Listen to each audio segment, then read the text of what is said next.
Now that we know more about the sneaker culture in Las Vegas, we're sitting down with Sakai, one of the owners of Crossover and 12 a.m. Run. Hello, thanks for being here. How are you? Good.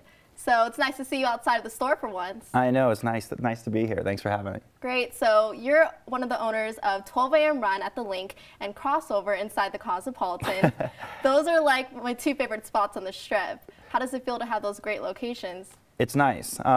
Well, I owned Crossover. I opened it, and then since then have moved on to 12 a.m. So right now, even though I moved out here for that project, right now my focus is on 12 a.m. But that being said, I did get very lucky to open up at two of the newest, busiest, trendiest shopping areas in Las Vegas. So for that, you know, we're enjoying it. We're learning a lot, but it's great. It's great to do something on the Strip that we can kind of tell our little story to a large audience. And I know one of the owners of 12 a.m. Run with you is Nas. How does it feel to have a well-known celebrity partnered with you? That's pretty cool. You know, I'm not going to lie about that. So that was something that was put in front of us. You know, that he heard the idea, he heard the concept, and I got the chance to actually pitch it to him. I had never met him, and from the second we sat down, he really liked it and he wanted on board. He is in Vegas about once a month. He loves Las Vegas, so we just kind of clicked. So obviously we both share the same passion for sneakers and music and just the whole sneaker culture. So it was something that just kind of worked, and it's been great. And you look fairly young. I mean, how did you get to the entrepreneurial status, and why did you go that route? I wanted to try something. You know, my whole life I had worked for others, you know, doing every job, you name it, from picking up golf balls on the driving range to waiting tables to bartending, you know, all through college and after college. And I got to a point where I really wanted to try something that was my own, to not really be told what to do or how to do it, but at least to try it and see if I could do it. Whether I succeed or fail, I just wanted to know at the end of the day that, you know, it was mine, it was my idea, and I tried. So that was it. You know, it was finding something I was passionate about, figuring out how to do it, and then pursuing it like crazy. Well, hopefully that drives other people to do that too. Yeah, hope so. Hope not too many though. You know, like keep my job. Yeah, and 12 a.m. Run, you not only wanted to be a well-known store, but also a brand as well. Tell me about that.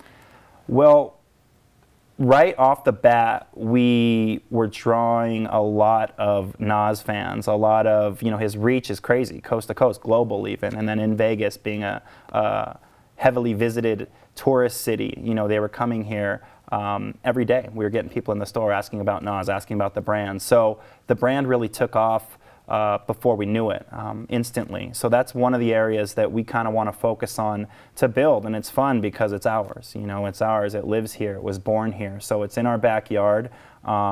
It represents Las Vegas. It represents us, and we're able to sell it to you know, a wide audience. So that is probably the biggest area that we wanna really go after, is building the 12 a.m. brand. And I noticed all the artwork in the store. What is the meaning behind that?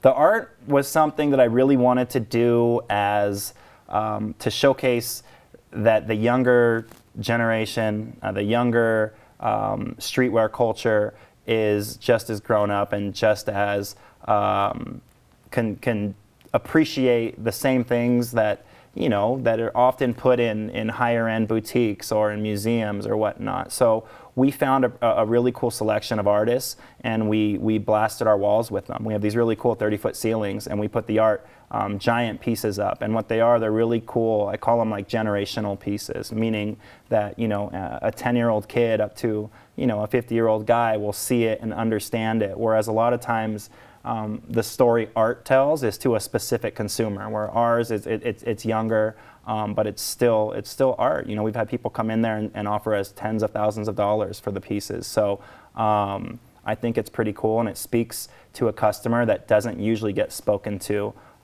you know, in that world, in the fine arts world per se. Well, we'll definitely check out the stores for those that haven't been. Thanks for coming in. Yeah, thanks for having us. Please check us out. We're at the Link in Las Vegas, and you can follow us on social media at 12 a.m. Run. That's at 12 a.m. Run. Great. I'm sure there's some of you that don't like people invading your bubble space. Well, here's a rather interesting sport. Take a look.